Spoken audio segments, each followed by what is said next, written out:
Good morning. This is Father Stephen Kelly from St. John's Church in Detroit, and we're continuing our series of daily morning meditations where we generally look at one or another lessons that are assigned for morning or evening prayer, what is known as the daily office lectionary. Today for Saturday, let's take a look at a lesson that's assigned from the book of Joshua. We've actually jumped forward quite a few chapters, and we're already up to chapter number 23. Remember, the lectionary doesn't cover all of the Old Testament, but kind of hits some highlights for us. We are, of course, encouraged to read everything in between. So we're on chapter 23. We began a couple days ago with the beginning of the life of Joshua as the leader succeeding Moses, and now we're jumping towards the end of his earthly life. Chapter 23, beginning at verse 1. And it came to pass a long time after the Lord had given rest unto Israel from all their enemies round about, that Joshua waxed old and stricken in age. And Joshua called for all Israel, and for all the elders, and for all their heads, and for their judges, and for their officers, and said unto them, I am old and stricken in age. And ye have seen all that the Lord your God hath done unto all these nations because of you. And the Lord your God is he that hath fought for you. Take good heed, therefore, unto yourselves, that ye love the Lord your God. Else, if ye do in any wise go back and cleave to the remnant of these nations, even these that remain among you, and shall make marriages with them, and go in unto them, and they to you, know for a certainty that the Lord your God will no more drive out any of these nations from before you. But they shall be snares and traps unto you, and scourges in your sides, and thorns in your eyes, till ye perish from off the good land which the Lord your God hath given you. And behold, this day I am going the way of all the earth.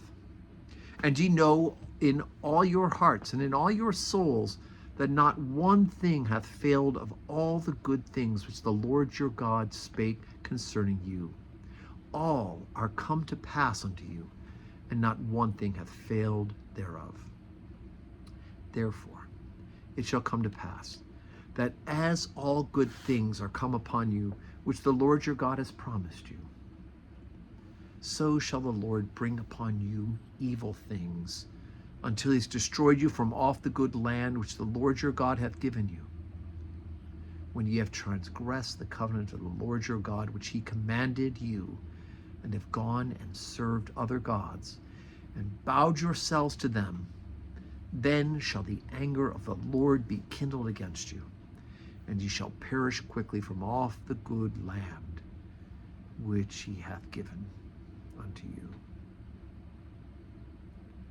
Well, that's a fine how do you do. Joshua, on his way out of this earthly life, says, God's done all these great things. He's given you all the blessings like he's promised, right? We've got peace. We've overcome the nations around us.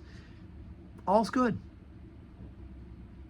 But don't go backwards, because God is going to punish you. Just as he's been good to you for following the covenant and for worshiping him and him alone, when you start to hang out with the people that we've defeated, when you start making marriages with them, when you start having children with them, when you start intermingling with them, you're going to be entrapped, and you're going to be tricked, and you're going to be drawn into worshiping their false gods. And when that happens, the consequence is that you will quickly perish from off the good land which he hath given you. And we read forward, that's exactly what happens. We go all the way up through the kings, and then after David, after Solomon, the kingdom is divided, and they begin to worship false gods. Well, there it is. We need to remain faithful, just as Joshua and Moses and all the prophets have called the people of the original covenant into relationship and back into relationship, so too we are to be in relationship and obedience and worshiping the one true living God. Belief in Jesus Christ for our salvation, and not fall away and have false gods, and, or maybe worse, worship ourselves. Wow. So today's Saturday, and we don't have public worship today at St. John's Church, but we are getting ready for worship tomorrow. 7:30 morning prayer, 8 o'clock Holy Communion, 10 o'clock Holy Communion, our baseball outing afterwards, and then 5:30 evening prayer. So come join us, worship with us, and may God grant us a Saturday that's full of blessings.